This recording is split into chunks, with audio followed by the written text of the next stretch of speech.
இங்கே நல்ல பயங்கரமான மழை. இப்போ வாய்ஸ் ஓவர் கொடுக்கும்போது சத்தம் கேட்கும்னு நினைக்கிறேன், கொஞ்சம் அட்ஜஸ்ட் பண்ணிக்கோங்க.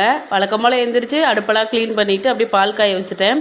காலையில் எந்திரிக்கும் போதே கொஞ்சம் சுறுசுறுப்பு இல்லாத மாதிரி இருந்தது. சரி காப்பி குடித்தா சரியாகும்னு பால் காய வச்சாச்சு. கொஞ்சம் சர்க்கரை முட்டை இதெல்லாம் ரீஃபில் பண்ண வேண்டியிருந்தது. அது எல்லாத்தையுமே ரீஃபில் பண்ணிவிட்டு ஃபஸ்ட்டு காஃபி போட்டு குடிச்சிட்டேன். இன்றைக்கி நம்ம சப்ஸ்கிரைபரோட பொண்ணுக்கு பர்த்டே. ஹாப்பி பர்த்டே தர்ஷினி, ஹாப்பியாக ஜாலியாக இருங்க. வருங்காலத்தில் வில்லேஜ் விஓவா ஆகணுன்றதான் உங்களோட ஆம்பிஷன் சொல்லிட்டு உங்கள் மம்மி சொன்னாங்க. அதே மாதிரி நீங்களும் நல்லா படித்து வில்லேஜ் விஓவா கண்டிப்பாக ஆவீங்க. அதுக்கு என்னோட மனமார்ந்த வாழ்த்துக்கள். இப்போ முட்டை தொக்கு சாதம் எப்படி பண்ணலான்னு பார்த்துடலாம். தேவையான அளவு எண்ணெய், கடுகுளுந்த பருப்பு, கொஞ்சமாக ஜீரகம், பச்சை மிளகாய், வெங்காயம் போட்டு நல்லா வதக்கிட்டு குட்டியாக கட் பண்ண தக்காளி போட்டு நல்லா வதக்கி விட்டுறணும். கொஞ்சமாக மஞ்சத்தூள், தேவையான அளவு உப்பு போட்டு தக்காளி நல்லா வதக்கி விட்டுட்டு வேக வச்ச முட்டையை குட்டி குட்டியாக கட் பண்ணி போட்டு நல்லா வதக்கி விட்டுறணும். இப்போ ஆற வச்ச சாதத்தையும் சேர்த்து நல்லா கிளறிடணும். ஃபைனல் டச்சாக கொத்தமல்லியே மறந்துடாதீங்க. கண்டிப்பாக ட்ரை பண்ணி உங்கள் பேபிஸ்க்கும் கொடுங்க, ரொம்ப லைக் பண்ணி சாப்பிடுவாங்க. அவ்வளோதான், லஞ்ச்லாம் பேக் பண்ணியாச்சு. பாய்.